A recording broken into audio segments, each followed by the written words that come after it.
brothers and sisters, life for many of us is best understood and best remembered as a journey. We have come a long way, so to speak. For the older people, they have eaten more salt, they have seen through life, they have gone through broken experiences, they know what life entails, disappointments, happiness, surprise,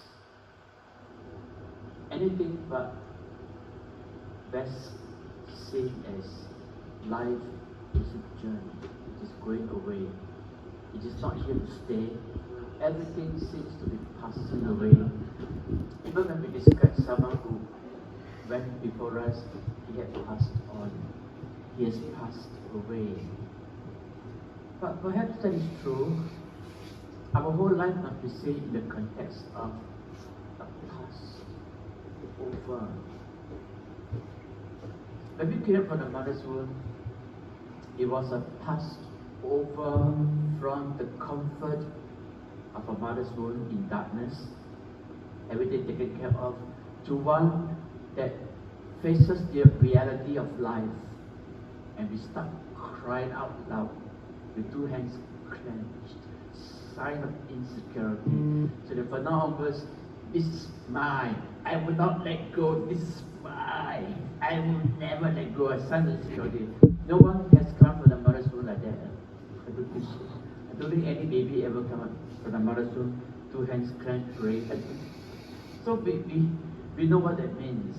And having to experience struggle from babyhood to a little boy or little girl, to a time we reach puberty, something in us must die, so that something new is being born.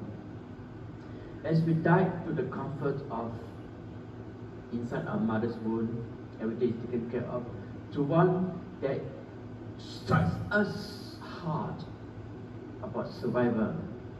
Then we learn to be independent, and then we begin to understand that we have to live our own life.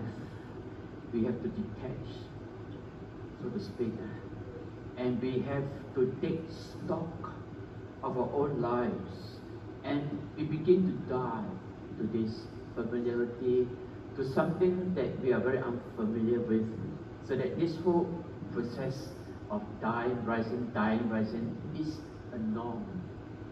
Then we grow from teenage years to adulthood. Something in us must die. Our childish ways must die, so that we become adultish. Then when we get married, we grow into fatherhood or motherhood. Something in us must die, so that something new is born. We grow to be a father or a mother to our children. God bless us. And as we reach sunset years, again something in us must die. So that something new is being born. That every time when we have to grow into a new experience, something in us must die. It must die to make way, to make preparation for the newness to come in. So we are familiar with this dynamics of going and coming, letting go and clinging onto. It is a whole cycle, a passageway, a pass over. For our brother, Peter Patrick, death is the final pass over. Final. It's pretty final. Passing over from this familiarity to something very unfamiliar. We are entering into, he comes close to the threshold during the funeral when we sang back. Right now he comes very close to the threshold of almost letting go of this world to something very unfamiliar to us, the presence of God. But each time when we live our Christian life well, we are given a glimpse of the new world to come. So that while it is quite frightening to give up selfishness, to give up pride, to give up greed, to give up lust, to give up laziness, all the 7 deadly sins, right? So that we grow into virtues. We grow into a life that is honest, a life that is pure, a life that is hardworking, a life that brings up the best yet to be. When we're able to let go of our our sinful past, and something new is being born, that we are given a glimpse of the new world to come, then it prepares us for the greatest surprise. So that at death, we are not afraid to let go of all that is familiar to us and fall back into the arms of God. So that is how we are asked to go through the whole process, going and coming, dying and rising.